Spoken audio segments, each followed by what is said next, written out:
বেশ কয়েক বছর কারাগারে বন্দী পাকিস্তানের বিশ্বকাপজয়ী অধিনায়ক ইমরান খান।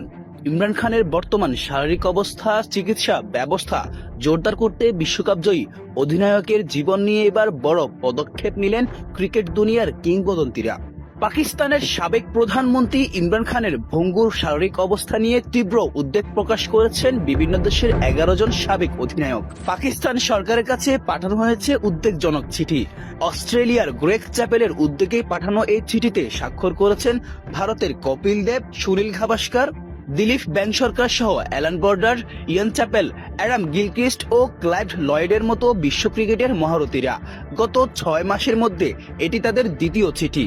ক্রিকেটের এই মহানায়কের উন্নত চিকিৎসা ও সুরক্ষার দাবিতে উত্তাল এখন আন্তর্জাতিক ক্রিকেট মহল। পাকিস্তান সরকারকে সাবেক এই কিংবদন্তি অধিনায়কের মানবিক দিক বিবেচনা করে সাবেক ক্রিকেটারদের চিঠি মূল্যায়ন করবে, সেটাই এখন দেখার বিষয়।